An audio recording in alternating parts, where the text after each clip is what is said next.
बिस्मिल्लाहिर्रहमानिर्रहीम। मेरा नाम आयशा फ़ारूक है और मैं किंगस्टन स्कूल की टीचर हूँ। आज हम जिस बच्ची के बारे में बोलना चाह रहे हैं या सबको बताना चाह रहे हैं, जितने भी व्यूअर्स हैं, वो हमारे पास बच्ची है अलमास। अलमास एक ज़हनी माजूर बच्ची है जो 6 माह से ट्रेनिंग में थी और अब इसका हमने जो है नॉर्मल क्लास में से ले लिया है ताकि ये स्पेशल बच्चों से निकलकर नॉर्मल बच्चों के साथ पढ़े और कुछ लिविंग स्किल्स सीखे। ये बच्ची है, ये सिर्फ इसकी ज़बान पे सिर्फ जो है अल्लाह का ज़िक्र होता है और ये बच्ची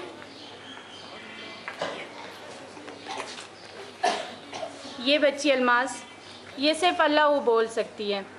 अब ये बच्ची को जब से मैंने लिया है मुझे बहुत खुशी हो रही है कि इस बच्ची की ज़िंदगी को जो है मैं चेंज करूँगी इस अज़म के साथ कि ये जो है इस माशरे में अच्छी ज़िंदगी गुजारने के काबिल रह सके, क्योंकि ये बच्चे जो हैं हमें इस माशरे से ही मिलते हैं और मैं और मेरे जो बच्चे हैं 4th क्लास के, हम लोग मिल के काम करेंगे और इस बच्ची की ज़िंदगी को चेंज करेंगे।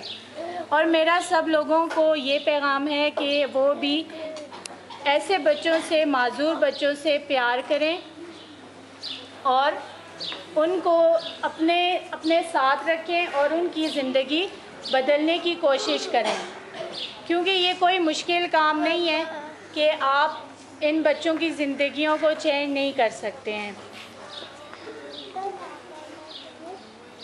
अलमास, क्या नाम है आपका? आपका नाम क्या है? ये पोनी है। आपका नाम क्या है? नाम बताएं अपना। ये शदीद ज़हनी माजूर बच्ची है। ये हलीमा है। ये शम्मा। आपका नाम क्या है? ये बाल है। इधर आए, मेरे पास आए।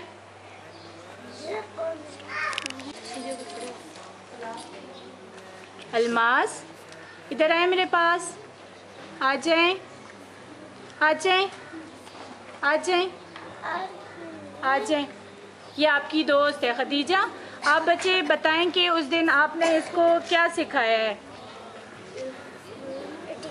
टीचर्स ये हमारी क्लास में आई है तो ये पहले हमारी क्लास में आके पहले अपनी सीट रखी है आके, तो फिर हमने इसको ABC लिखना सिखाया और फिर इसके बाद आपने प्रैक्टिकली से क्या काम करवाया है?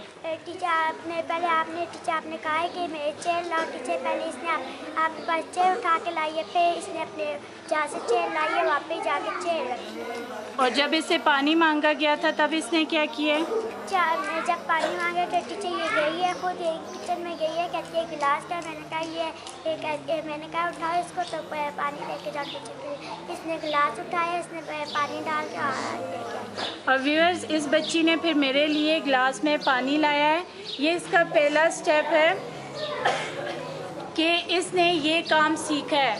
अब इसी तरह अगर आहिस्ता आहिस्ता हम दूसरे माजूर बच्चों की ज़िंदगियों में तब्दीली लाएं तो इनसे प्रैक्टिकली काम सबसे पहले करवाए जाते हैं ताकि ये बच्चे बड़े होकर इस काबिल हो जाए कि ये अपनी ज़िंदगी को बहुत आसानी से गुजार सकें।